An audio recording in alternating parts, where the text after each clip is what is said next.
OCD is stubborn. And so what that means is it's not going to give over easily.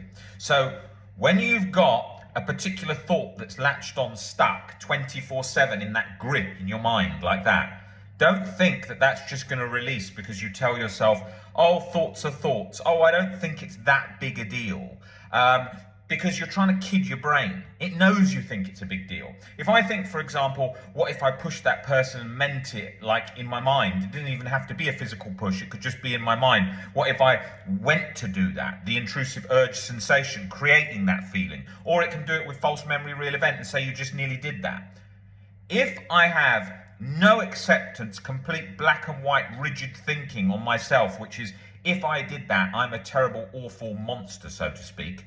OCD is going for that like a heat-seeking missile at 100 miles an hour because it knows how much I hate that. It knows that that's the thing that I cannot stand. That's the thing that's taken it past the top of the sort of meter for measuring how scary something is. It's sort of like exploding through the top. It's unbearable. It's just completely, it's sort of out of this world bad in your mind. Well, until that starts to come down, and we can change that by changing our perspectives, OCD, anxiety is all locked up in the nervous system on full alert, just pouring anxiety and adrenaline all through the nervous systems with all kind of physical sensations going on, because that's the thing that you're saying to yourself, I cannot stand it if that's the case. And if I was to do that, I am terrible, rotten, ruined through and through. And then as you go to be at peace and calm your mind and be like, okay, I'll be at peace now. Okay, it's not that big a deal. The mind's like, it is a big deal. It is a big deal. And it's going on and on and on about that all the time, right? Because that's what it's going to do. Because it knows that you really, really, really, you just want that eliminated from your mind.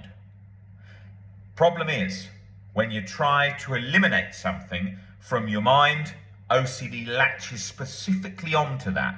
And there's no good saying, oh, if only that hadn't happened. It knows that you're saying that all the time. It knows that you're trying to say to yourself, if only that hadn't happened. And that's sort of locking it in even more, because it's like going, it happened, it happened, it happened, it happened. So that's why you need to develop a deeper level of acceptance, unconditional self, life, and other acceptance. As you do that, you take the power away from OCD. Until that point, it knows you're kidding it, right? You can't lie to it. It's like putting your hand in a tarantula tank if you're scared of spiders this big and going, I'm not scared of spiders, I'm not scared of spiders. How scared do you think you're going to be?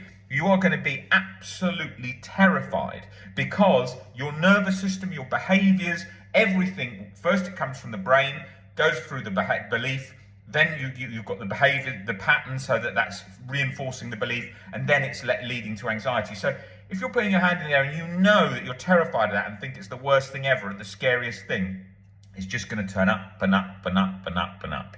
So you've got to change the beliefs and you've got to change the behaviors. If you change the beliefs but don't do any behavioral work where necessary, it also doesn't change. Behavioral work is not always needed depending on how the OCD is latching to particular beliefs and fears. And this is absolutely vital, because if you don't do that, then what's going to happen is you're going to think to yourself, oh my God, I'm still anxious for no reason. This shouldn't be happening to me. Why have I got chronic guilt and anxiety? There must be something broken in my head. There's nothing broken in your head. You're exactly as you ever were. But what you're doing is you're scared of something, or you're catastrophizing something, or internally rejecting something and fighting to get rid of it. And all of that's fueling the cycle, and it's often subtle, so you don't spot it. And when you don't spot it, you then come to that conclusion, oh my God, I'm the exception, I'm stuck, nothing's ever going to get better. And then you nicely screw yourself in your mind into that lock, and then that stays on weeks, months, years, whatever. And in that locked state, you're sort of simmering in, and then you just think, well, that's how I am. Because you haven't experienced that for so long. So you're in that fused state for so long, from the second you get up and the second you go to bed, and you just can't see how you're ever going to experience that again. But you can, but you're going to have to intercept that there by doing work on changing your beliefs. And without doing that work, that state, I'm afraid, stays fused and locked.